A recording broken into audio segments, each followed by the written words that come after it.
মেয়েদের 10টি common Islamic প্রশ্ন শুনলে চিন্তা বদলে যাবে। আপনি কি জানেন অনেক মুসলিম মেয়ে এমন কিছু ভুল করে যেগুলোকে তারা একদমই ভুল মনে করে না?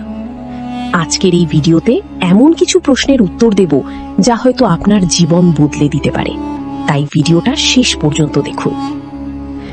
আসসালামু আলাইকুম প্রিয় বোনেরা, আমাদের জীবনে অনেক প্রশ্ন আসে, কিন্তু আমরা অনেক সময় সঠিক উত্তর জানি না অথবা জিজ্ঞেস করতে লজ্জা পাই। আজ আমি আপনাদের সাথে শেয়ার করব মেয়েদের সবচেয়ে কমন 10টি ইসলামিক প্রশ্ন, সহজ ভাষায় কুরআন হাদিসের আলোকে ব্যাখ্যা সহ। 1. হিজাব করা কি ফরজ? হিজাব শুধু কাপড় না, এটা পরিচয়। ইসলামে আল্লাহ নারীদের বলেছেন নিজেদের সৌন্দর্য গোপন রাখতে।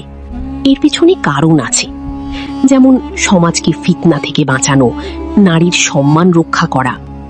আজকে দুনিয়া বলে দেখাও নিজেকে, কিন্তু ইসলাম বলে নিজেকে সম্মান করো।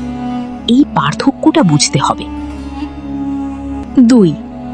নামাজ না পড়লে কি সমস্যা? ভাবুন তো, আপনি প্রতিদিন আল্লাহর সাথে কথা বলার সুযোগ পাচ্ছেন, কিন্তু আপনি সেটাকে উপেক্ষা করছেন। নামাজ শুধু ফরজ না, এটা আমাদের আত্মার খাবার। নামাজ না পড়লে মন অস্থির হয়, গুনাহ বাড়তে থাকে, আল্লাহর সাথে সম্পর্ক দুর্বল হয়ে যায়। 3. মেয়েরা মসজিদে নামাজ পড়তে পারবে? অনেকে একদম না বলে দেয়, কিন্তু ইসলাম এত কঠিন না।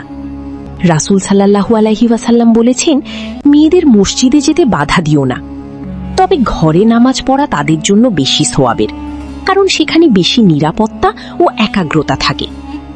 4. মেয়েদের কাজ করা কি জায়েজ? ইসলাম নারীদের সম্মান দিয়েছে, কিন্তু সেই সম্মানের সাথে দায়িত্বও আছে। কাজ করা যাবে, কিন্তু হালাল হতে হবে, পর্দা বজায় রাখতে হবে। আজকের সমস্যা হলো আমরা স্বাধীনতা চাই, কিন্তু সীমা মানতে চাই না। 5. মেকআপ ও সাজগোজ। মেকআপ করা স্বাভাবিক বিষয়, কিন্তু প্রশ্ন হলো কার জন্য? যদি স্বামীর জন্য হয়, এটা ইবাদতও হতে পারে, কিন্তু যদি অন্যদের আকর্ষণ করার জন্য হয়, তাহলে সেটা সমস্যা। ইসলাম সৌন্দর্যকে নিষেধ করেনি, বরং নিয়ন্ত্রণ করতে বলেছে। 6. ছেলে বন্ধু রাখা। আজকের যুগে এটা নরমাল হয়ে গেছে, কিন্তু ইসলাম কেন এটা নিরুৎসাহিত করে? কারণ সম্পর্ক ধীরে ধীরে সীমা ছাড়ায়, আবেগ নিয়ন্ত্রণ করা কঠিন হয়ে যায়। ইসলাম আগে থেকেই দরজা বন্ধ করে দেয়, যাতে বড় ক্ষতি না হয়। 7. সোশ্যাল মিডিয়া ব্যবহার।